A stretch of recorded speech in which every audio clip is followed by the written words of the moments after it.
ویل کېږي چې په یو کلي کې د زارا په نوم یوه جینۍ اوسېده چې د خپل واده پر ورځ غیبه شوې وه.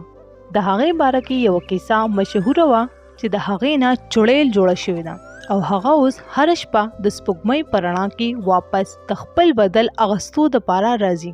ویل کېږي چې د څو کاله مخکې د کلي د خان ارسلان خان واده د زارا په نوم یوې ښکلې جینۍ سره جوړ شو او د زارا ویښته زیړ کلرو او د نور په رڼا کې به داسې پړکېدل چې لکه د سرو وي. د کلي خلکو به زارا د سرو زرو ویښتو واله ناوې په نوم یادوله.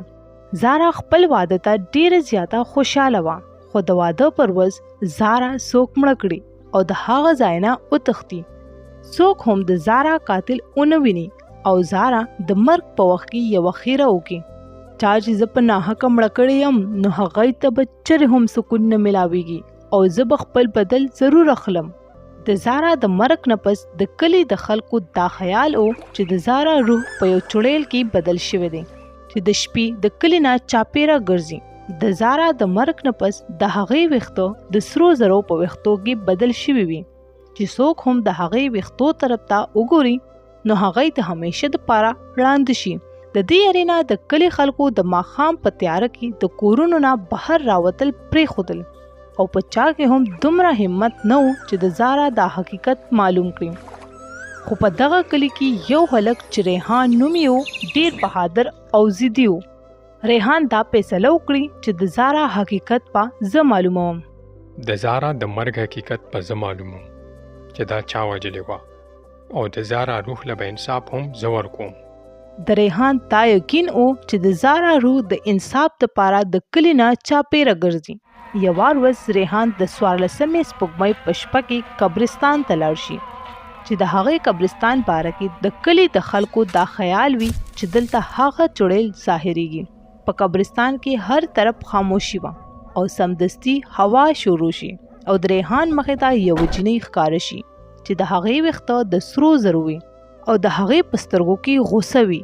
د هغې په لیدو سره ریحان ډېر زیات ویریږي خو خپله یره د هغې مخ کې ښکاره نه کړي او ډېر همت کولو نه پس د هغې نه تپوس وکړي ته څوک یې او د کلي دا خلک ولې یروي؟ چړیل ډېر په غمجن اواز کې وویل زه زارا یم او زه په ناحقه وژلې شوې یم او زما قاتل آزاد ګرځي. زه انصاف غواړم، انصاف. زه به هله د کلي خلک پرېږدم چې زما قاتل ته سزا میلاو شي. زه به ډېر زر ستا قاتل را معلوم کړم او هغه ته به د خپل ګناه سزا ضرور میلاویږي. دې نه پس ریحان کلي ته راشي او د کلي خلکو ته د زارا حقیقت بیان کړي. د کلي مشرانو زه هغه چړیل سره میلاو شوم کومه چې د زارا نه جوړه شوې ده او هغې ما ته خپله ټوله کیسه بیان کړه چې هغه چا وژلې وه. اوس هغه د کلي د خلکو نه انصاف غواړي. تر کومې چې مونږ د هغې قاتل له سزا نه وي ورکړي نو تر هغې هغه زمونږ کلي نه پرېږدي. دغسې ورځې تېرېږي او ریحان او د کلي خلک د زارا د قاتل معلومولو کوشش وکوي. یوه ورځ جاوید سره د هغه ملګری ناست وي کوم چې د زارا د وژلو په وخت کې هغه سره مدد کړی وي.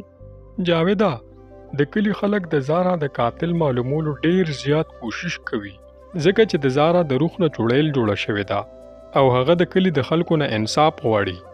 او ریحان هغې سره وعده کړې ده چې ستا قاتل به مونږ رانیسو او هغه ته به سزا ورکوو. ته زر تر زره ځان د کلي نه وباسه. تا سره سره به زما خبره هم راښکاره شي. په دغه ځای کې ریحان ولاړ وي چې هغه د جاوید او د هغه د ملګري ټولې خبرې واوري.